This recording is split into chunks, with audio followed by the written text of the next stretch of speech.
All right, on this special Halloween edition, I have a special guest that is going to tell us, well, he's one of the top at Etsy. Actually, he is the top of Etsy, and he is going to tell us these exciting plans of what is going to be happening for Etsy and its sellers in 2025.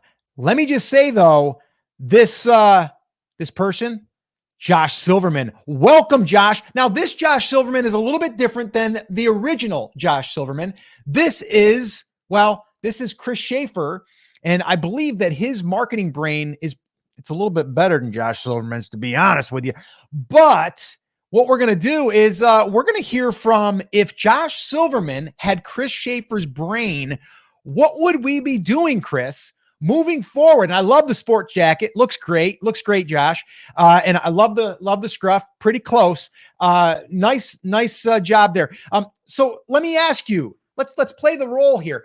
Josh Silverman, what are your plans now that you have Chris Shaffer's brain? What are you going to do to make Etsy amazing for 2025 for us sellers that have really been wanting, just to see some big changes? What are you going to do for us, Josh?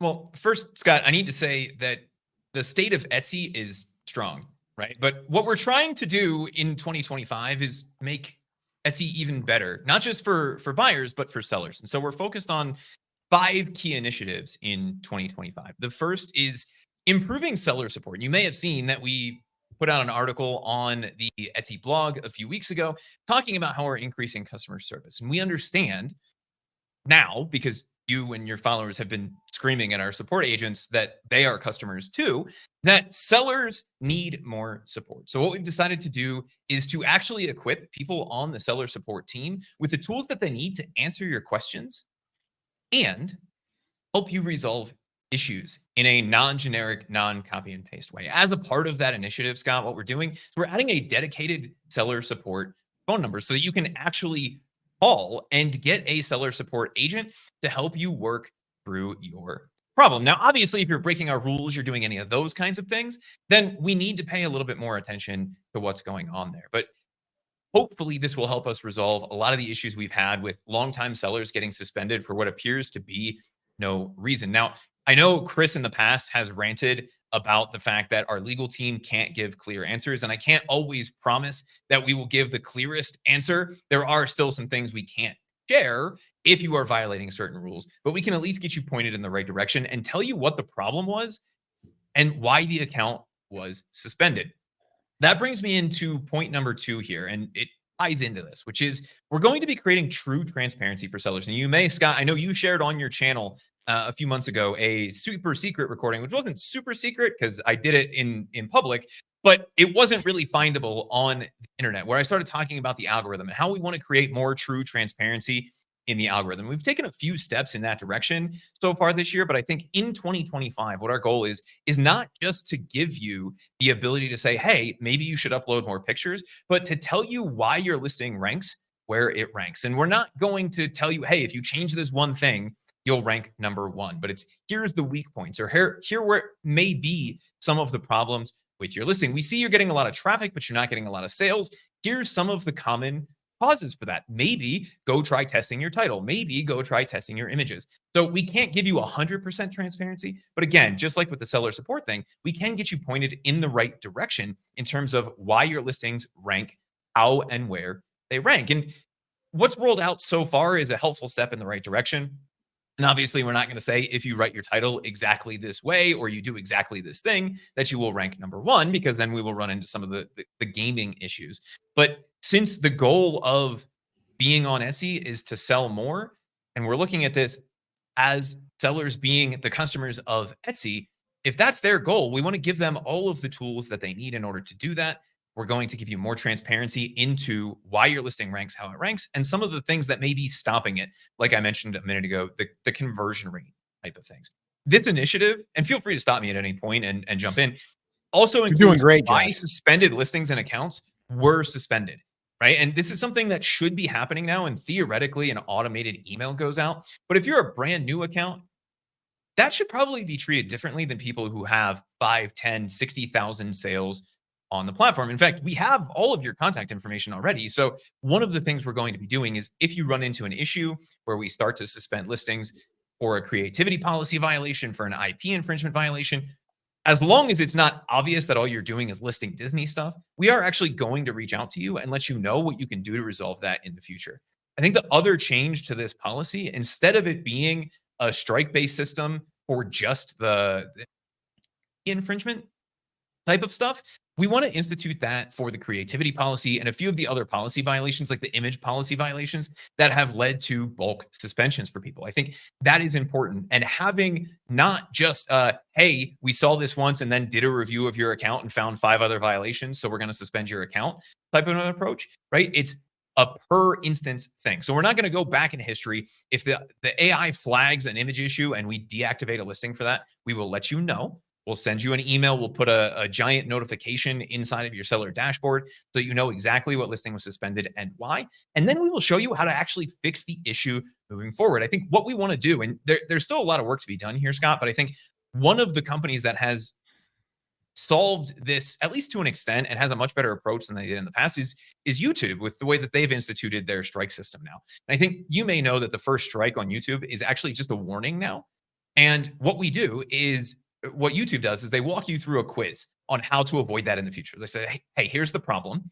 We can remove this strike from your account if you understand what you did wrong. And I think we want to institute that same kind of 3 or 4 strikes policy for Etsy sellers when it comes to the suspensions, IP infringement, right? Like I said, obviously, if everything uploaded to your account is IP infringement, that may be a different conversation. But accidentally including Barbie in your title once, that shouldn't get your entire account suspended. And all we should have to do is a little bit of education for sellers to help them better understand what they did wrong and avoid it in the future. So you're saying then you'll have some type of AI that would detect the word Barbie or Disney in the title, and then it will flag that listing, and then we will have the opportunity to fix it, and we won't just be blatantly suspended without warning. Is that correct?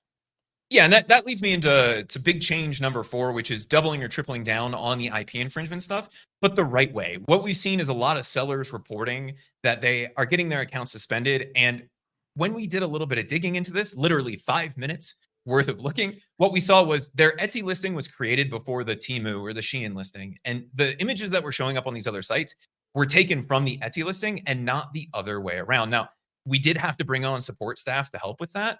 But it is one of those things where if we can apply a little bit of that making commerce human again approach, that it seems to be well worth the cost, right? Yes, we do have more budget going into salary, but what that means is that we are able to keep sellers on the platform without crazy things happening, which means they end up getting more sales, which is good for us because we collect more on fees. They make more money, they drive more traffic. So if we can help protect Etsy sellers, we can't stop Temu or Shein or TikTok or Flippity Gibbet, whatever the next big platform is, from stealing your stuff. But what we can do is make sure that if something gets flagged by the AI or by a human reviewer, that we take 10 minutes to go look at when those images were posted versus when they were posted on Etsy. The other side of this is more, I think, of what you were just mentioning a minute ago, which is the title tags description side of this. And so I think one of the things that we're doing moving forward to help sellers avoid running into those IP infringements down the road is for new listings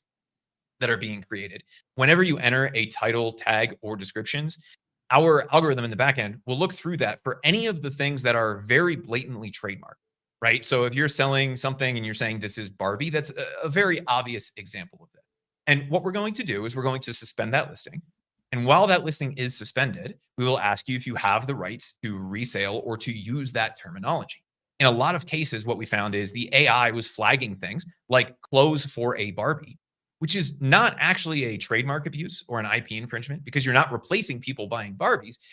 But just because that word was there, missing the context, we were flagging that. So moving forward, what we're going to be doing is giving you the opportunity to resolve that by explaining the context. And then our seller support legal team will actually help determine if it's something that would violate trademark or not.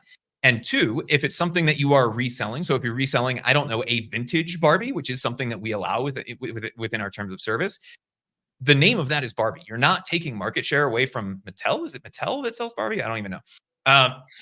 you're not taking market share away from the original thing, and you have the right to resell, right? I know that from my time at shopping.com and eBay. That was a big thing over there. It's something that we need to pay attention to. And so we're going to be flagging it if it's something that needs you to upload additional documentation. For example, we have a lot of people on the platform, Scott, that use Disney prints and then they turn it into something that's cool. As long as they have the right to resell on that and they're not doing something that would violate that trademark or the copyright, depending on what the situation is, they should be able to sell that on the platform. So we're just adding that human step in. Again, just adding a little bit more humanity back into e-commerce so that when something gets flagged, it doesn't go up on the site and it doesn't create a strike against the account. It would just be a deactivated listing in your account. And if you're able to resolve it to our satisfaction, then we list it on the site. If not, then it would just stay in that account and it wouldn't count as a strike against you because you can write whatever you want in those boxes. But if nobody ever sees it, it doesn't really matter. Does that make sense? Yeah, no, great job. Great explanation. It sounds like you've got it all figured out there. We did have a question come in that I wanted to address. Krosh is what your name, I think, has been called now because I think you're using Chris Shaffer's brain and it's you, Josh. So it's Krosh is what we're calling you. I guess Josh that Shaffer, was, man. I like yeah, that. that's we had a question here. It says, why don't you give a seller 24 hours to respond to a case rather than have AI close a case within seconds? Would you admit that that's a problem with the AI? And is that something that you're going to be addressing in 2025 if you, in fact, Krosh, are involved? Yeah, I think that to me is part of the creating transparency for sellers and the dedicated seller support side of this. Having a ticket auto close just seems like a silly thing to me, and that may just be a glitch in their ticketing system there. But one of the things that we want to do moving forward is make sure that you have the time to respond. I know, and I've had this experience personally, right? An arbitrary timeline on the response to that ticket does not make any sense. And one thing I think that could resolve that very easily is following up before that ticket is closed, right? And that is something I can definitely have the team look into. But before they close that ticket, if they need a response from you, I would have them follow up a few different times. And it's not to say that they're going to call everybody, but to at least give you that initial little bump because maybe you were busy the first time or you didn't see the initial email with the ticket in it, I think would be useful. I think the other thing that we want to roll out in 2025 is not just the email-based side of this. Once you create a ticket, it should be something that shows up inside of your Etsy dashboard. And so one of the tabs that we would be adding in there, Scott, you saw, I know you've seen some of the new things that have showed up under sales and discounts. You've seen the new customer service stats tab, the search visibility. What should be in there is a support tab that has all of your tickets in it and will give you notifications when you log into the system so that if there is something waiting a response, you don't even have to navigate there. It will just show up on the front end, like your main Etsy dashboard for the seller to say, hey, your credit card is expired. Or, hey, you have an IP violation that you need to address. Or, hey, here's this thing that we need you to take a look at, right? And just giving you that additional notification. I'd say the other thing there is on the Etsy seller app. So if you have the app, you'll get those push notifications as well to let you know that we're awaiting a response or that a listing was suspended or that there's some sort of an issue with your account so that you can resolve it and we can sell more and you can sell more. Yeah. Okay. So we're gonna stop the fantasy right now. We're gonna call a timeout. Chris, we have some people that are kind of lost in the chat. They're like, "Who is this? What is this?" This was Chris's attempt to play Josh Silverman as if he was Josh Silverman, and of course he's the CEO. It's Josh Chris, the mayor, or Krosh. But no, we wanted to have a little fun because it is Halloween. And some people had said a few weeks back that Chris should dress up, which he already has the bald head and a little bit of scruff. So he looks a little bit like Josh Silverman. So we figured it would be fun to ask Josh if he had Chris's brain, how he would make 2025 better for Etsy sellers. And I think he did a really, really great job. If you guys enjoyed that, leave in the comments that, you think that maybe Josh ought to watch this because he might learn something or two. Well, you did not let me get to number 5 on my list. I know, but Chris, it's because Josh talks too much. We only have a certain amount of time on this segment. We gotta. The other one is getting rid of like forever betas and making things work the way that they should. Okay, continue. Yeah. So I think that would start with the Etsy ads program and making sure that people who are running Etsy ads have information and the data that they actually need to make those decisions. We don't necessarily mean that we're going to be rolling out all of the advanced features that people want, like day parting and downloading and uploading keywords, any of those kinds of things. But having the ability to actually add keywords in or remove keywords and not just have it be a beta feature, I think that would be something that's really useful for sellers. And if we're looking at what makes sales and what creates more transparency for sellers, that would be kind of that last thing on the list. But if we can get the support stuff squared away first, that seems to be the biggest thing that would be helpful for sellers. And I'm curious, let us know in the comments below if there's anything else you'd like us to take a look at in 2025. And Scott, I wanted to ask you, is there anything that's missing from that roadmap from a seller perspective?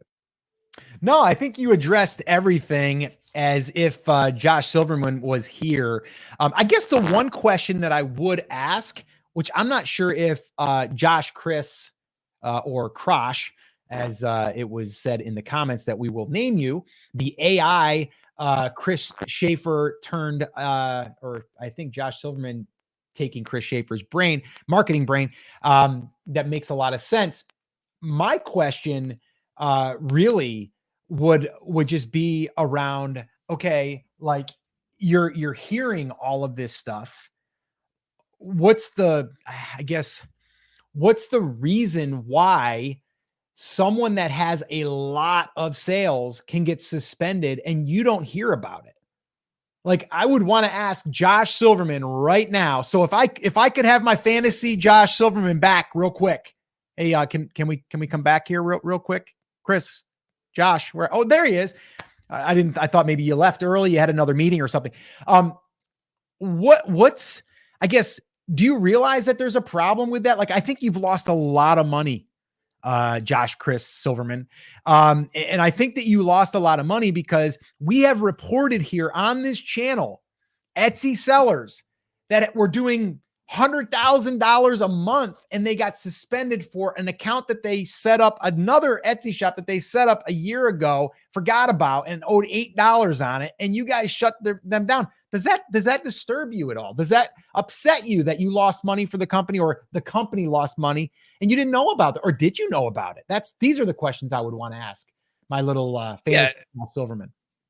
And I 100% understand that. And I think one of the things is, how big of a problem is it, right? We're a $2.6 billion a year company. And so I can't look at every account. And that's why we have people in the positions that they're in. And quite honestly, that's why we've let go of a lot of the people. And I think one of the things for sellers moving forward that they'll need to understand is that we're changing the way that we're measuring things. What we're looking at right now is just resolving issues. And what we need to really do moving forward is focus on really resolving problems and not just resolving that customer service ticket or that thing. And I think a lot of the things that I've been talking about here today, Scott, will help resolve that problem. For example, if you have that overdue balance, that is something you would be alerted of. Now, do I necessarily know that that is tied to another account? And does it make sense for us to build an entire system around, hey, does this seller have any other accounts? Okay, how much do they make for us, right? We don't necessarily want to play that game. Oh, you've only sold 5 things on Etsy. You're not worthy of us paying this extra attention to, right? Just because you have 2 accounts, you might not meet the threshold. So the thing that I have to do is I have to run all of the day-to-day stuff. But when things like this become a problem, not just a one-off, because I think one-offs will happen in any business. But when we start to see sellers that have sold 65,000 units through Etsy over the last few years being suspended and not knowing why, that's really why we're doubling and tripling down on the notification, on the extra reach outs, on some of those kinds of things. And I will say, I am aware of that specific case that you're talking about. We were eventually able to get that issue resolved. And if it's an email address that they no longer check, how far can we go into that to collect $8? That would be one thing. I think the other thing that we can do as a platform is say, okay, even if you are a seller, unless you are a repeat violator, I don't see a reason why we would necessarily tie the behavior of those accounts together. And I think what happened in that particular case is he had multiple accounts that had very similar information. When one account was suspended, it suspended all of those accounts. Now, for IP infringement, that might make sense. But for other types of violations, like an overdue payment or a customer service problem, just because it's happening on one account for that person doesn't mean it should affect all of those accounts. So I would be curious to hear from your community what the correct approach there is. But I think kind of separating those two things and having levels of infractions might make sense there, right? An $8 balance isn't necessarily treated by the accounting department any different than an $80,000 balance, right? Hopefully nobody owes us $80,000, but it's seen as a negative balance, and we would need to take action to close that account before that negative action gets worse. Does that make sense? But Well, yes, what we could probably do is separate the different reasons why we might close an account, and that should solve that issue moving forward. and I would think actually an easier solution to that would be is just don't let people set up multiple accounts under one thing, right? Like to me, it's like I would separate those completely, right? Like, yeah, if you want to set up a shop, that's fine, but you're not going to set up another shop under the same, you can set it up under the same name, but it has to be separated. So if one store gets shut down, you don't go and daisy chain the other ones together to where one trickles to the next. As I understand that in theory. The problem with that would be when there is a criminal action or somebody who is clearly violating the terms of service, like in bad faith on the platform. And we see that behavior over and over again. We know it's the same person. It is incumbent upon us to then shut that behavior down, right? And the reason for that would be if somebody's spinning up a bunch of accounts and they're doing bad things, let's say they're doing bad things across 2 or 3 accounts. We wouldn't want to look at all of those accounts individually. And that's kind of why I said I think there's probably a barrier or some sort of separation between the different kinds of shutdowns. If it's for IP infringement, that probably makes more sense. If it's for an $8 overdue balance, maybe we just look at that account individually because it's not the behavior that's the problem. It's the bank information versus the behavior of that person or company. Does that make sense? Yeah.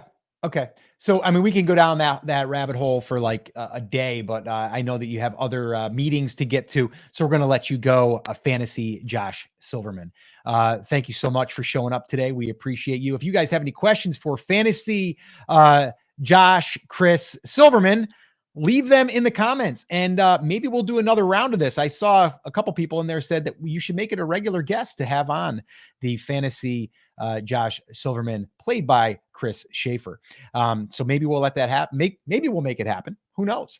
But anyway, thank you. Run along and go off to wherever you go these days and try to pay attention to us Etsy sellers out here because we are supporting your platform. Thanks for showing up today there, Josh, Chris Silverman.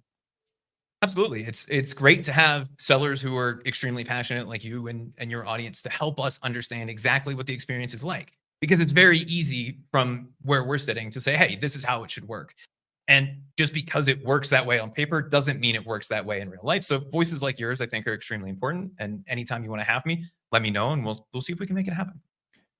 Okay. Now I know that this is definitely not you because you're talking sense. Anyway, let's all right, let's move on. That was a little weird. People were a little confused that were coming in, but that was pretty funny.